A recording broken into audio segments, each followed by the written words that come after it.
Ini Polda Metro Jaya dan juga Kodam Jaya bersama provinsi untuk menyikapi untuk menyikapi penyebaran COVID-19 yang cukup tinggi di beberapa daerah termasuk Jakarta Raya ini.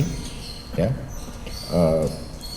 Pak Kapolda dan Pangdam ini masih terus bergerak. Kita melakukan gerakan aksi Jakarta bermasker, ya, sesuai instruksi Presiden bahwa memang melihat situasi Indonesia ini COVID yang memang belum juga turun, masih cukup tinggi, termasuk di Jakarta yang masih ranking 1 untuk penularan COVID yang memang sangat masif, sehingga kita lakukan upaya untuk bagi masker secara gratis kepada masyarakat di beberapa tempat yang memang dianggap perlu, ya. Jadi kita gunakan logonya adalah Jakarta bermasker. Setiap hari kita lakukan pembagian masker sebanyak 100.000 lebih, ya, dari mulai Polsek, Koramil, kemudian Polres, Kodim, Kapolda dan Pangdam bergerak sendiri langsung turun ke lapangan.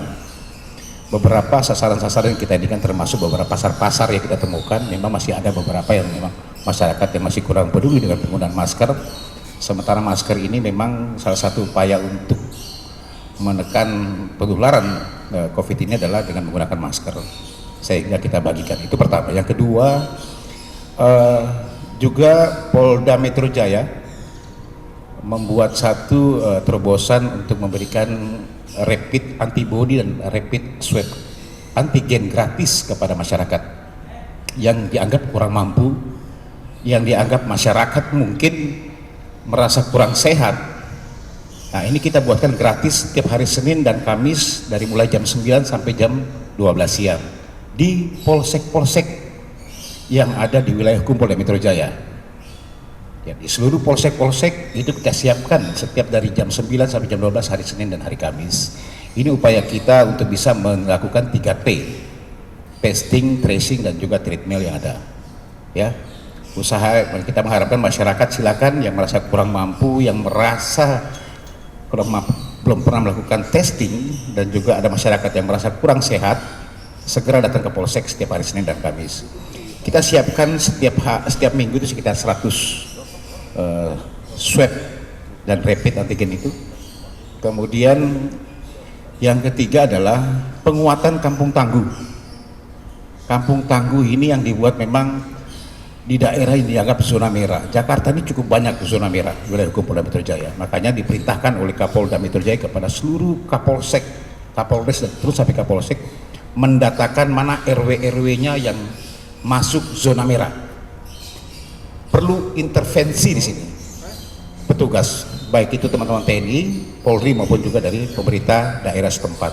3 pilar ini harus mengintervensi, ya, melakukan testing di situ, tracing di situ, treatment juga di situ. Kemudian juga kampung tangguh kegunaannya untuk bisa bersama-sama bagaimana mengharapkan jadi wilayahnya RW ini bisa jadi bersih, bebas dari segala kriminal yang ada, ya, dengan partisipasi masyarakat yang ada di kampung tangguh tersebut. Itu yang kemudian kita upayakan bagaimana menurunkan angka positif yang tadinya zona merah bisa menjadi zona orange atau kemungkinan zona kuning. Ya, minimal zona kuning yang harus kita harapkan. Inilah upaya dari Polda Metro Jaya dan juga Kodam Jaya untuk melakukan untuk menekan penyebaran COVID-19 yang ada di wilayah Jakarta. Ya, jadi memang terus sekarang ini kita juga baru rapat data-data semua apa saja yang diinginkan diperintahkan oleh Kapolsek. Pertama, mendatakan mana yang jadi zona merah, mendatakan berapa yang aplikasi bahwa memang dia positif, terus apakah dia dirawat di rumah sakit, apakah dia isolasi mandiri, itu harus ada datanya semuanya lengkap. Nah, itu yang harus diintervensi. Kita akan bersama-sama dengan masyarakat setempat mengintervensi, membantu mereka dalam hal penyediaan vitamin-vitamin dan juga makan-makan yang ada. Upaya untuk mencegah terjadinya penularan COVID-19 ini. Ini mungkin bisa sampaikan. Terima kasih. Jangan lupa subscribe ya.